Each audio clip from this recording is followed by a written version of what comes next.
I am a man, but I feel like I'm a woman or something of that nature does not mean that all of the women, the biological women who are in the other prison population, have to lay down all of their rights and be subjected to this individual who is being put in with the other women. I mean, you've even seen some articles over the last few weeks of instances where that has caused sexual abuse. President Trump has signed an executive order that bans transgender women from entering female prisons. Is that correct? That is the correct amount of action that must be taken because there are only two genders and it is defined by your birth. It is science, it is biological. And whenever you have these instances, wherever somebody says they're a trans person, particularly a man who says that he is a woman, the basic policy under the Biden administration is that all of the other women or all of the women have to lay down their rights to accommodate this man who says that he is a woman. That not only is very abhorrent to the women themselves, but it also detracts from the entire purpose of the military. This fighting force that must be prepared, must be ready to go out and fight. So I think that it is the correct and appropriate action to take because otherwise it just detracts from the main mission. And what about the argument from some that transgender women, which is in other words men, they would be threatened in male prisons? This isn't a safe place for them. Well, to that argument, I would say that there could probably be accommodations made to where they aren't in general population. But again, that is because it is a single instance of somebody that comes out and says, hey, I am a man, but I feel like I'm a woman or something of that nature does not mean that all of the women, the biological women who are in the other prison population, have to lay down all of their rights and be subjected to this individual who is being put in with the other women. I mean, you've even seen some articles over the last few weeks of instances where that has caused sexual abuse on behalf of the person that says that they are a woman in women's prison, and that can't happen. So if we have to isolate individuals or put them outside of general population, maybe that's a solution if somebody comes forward and says this. But it doesn't mean that we have to accommodate all of these different individuals who come out and say this and at the expense of other individuals' rights, just try to make that a situation that works for them. And what do you make more broadly of Trump's ban on DEI? Sorry, I'm going to ask that again.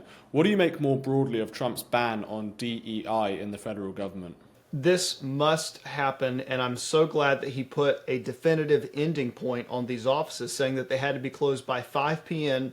on a particular day this past week, because the DEI policies that have infiltrated our federal government have not contributed to the American people. They, in fact, have been racist towards other individuals. So whenever you institute these policies, it puts down individuals who through merit have come up and worked in the system, and it elevates other individuals not on merit. And then there's a whole host of other issues that we have when we deal with this that does not allow for our federal government to serve the American people best. So I'm glad that he's taken these steps because it essentially required an apology from the federal government to a lot of Americans who have been abused at the hands of these different offices and have injected a cultural Marxist mentality into a workforce where it shouldn't have been present.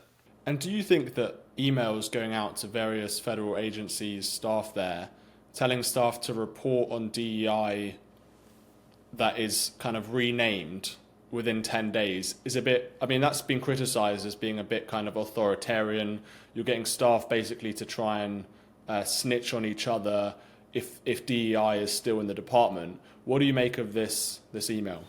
Yeah, I would reject that argument because what ultimately happens is you have individuals who are trying to subvert their bosses and trying to subvert what the rule of law is now that the Trump administration has come in a second time. And so it's not necessarily individuals who are like trying to root out one another, but rather it is making sure that they are compliant with the policy that has been set forward from the mandate of the American people, and now this must take place. We have to ensure that all of the policies align with what the outcome of the election was. And so there's been an effort to be deceptive on behalf of individuals who have been part of this DEI policy. I saw one example in the federal government where they changed the name of the chief diversity officer to somebody who was like a special advisor. It essentially means that role continues, even though the mandate has been handed down. And that is what the American people want to get rid of, this sort of behind the scenes switcheroo in the mentality where, well, you just change a title, but nothing actually really changes. That's got to stop. And so if people see that, it's a see something, say something mentality. It's not like we're trying to root out and destroy individuals. We are trying to root out and destroy particular policies. And do you think it's right that Trump has withdrawn the security of various members of government. So Anthony Fauci, Mike Pompeo, John Bolton. Was that the right decision? I think that we can't have individuals who are no longer part of the government in perpetuity have a security detail. I think that there is law enforcement correspondence that will happen on the local level with these individual members. That doesn't mean that they've just completely stripped away every civil every civil protection that they have. It just means that the taxpayers from the federal government standpoint are no longer funding this continuous protection, which can be very, very expensive. And so there are local recourses. Whenever we had a situation when I was working in Congress, if somebody needed a particular security detail, we reached out immediately to the local sheriff's office and we worked with them to coordinate an appropriate response. So it doesn't mean that they are just completely unprotected. It means that it is incumbent on a different level of law enforcement to make sure that these folks are protected. And on the issue of immigration, we saw videos recently of illegal Haitian migrants shouting "F Trump, Biden forever," and saying he's never going to go back to Haiti. What do you make of this deportations program that began this week? Tom Homan's response to that individual was entirely appropriate. He said he's wrong. He is going back to Haiti. And that sort of mentality among the illegal immigrants who entered our country to commit crimes is something that must be exposed. And it's why we have to have these deportations, because these folks were living in and amongst America.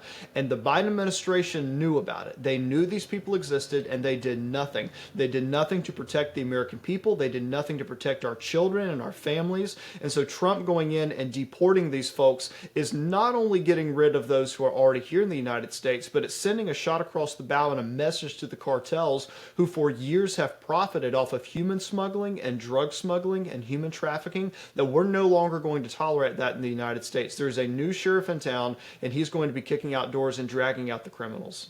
Trump has been president for less than a week. How do you rate his first week in office? I got to be very close to the president during the 2021 leading up to the midterm period of time, and then also working on the campaign in different roles over the last couple of years.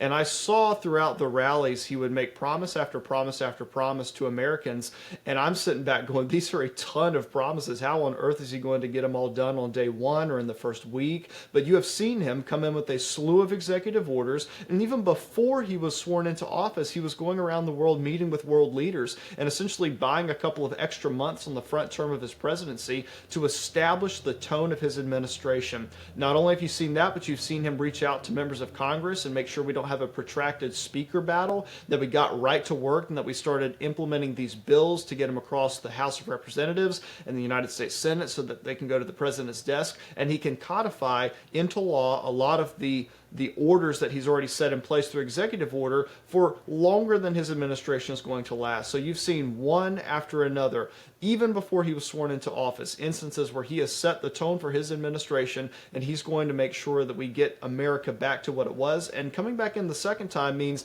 he knows what happened in the first term in office, and he knows who the right people to hire were and the wrong people to hire, which means he's right on track for the second term. So you're excited for the next 4 years?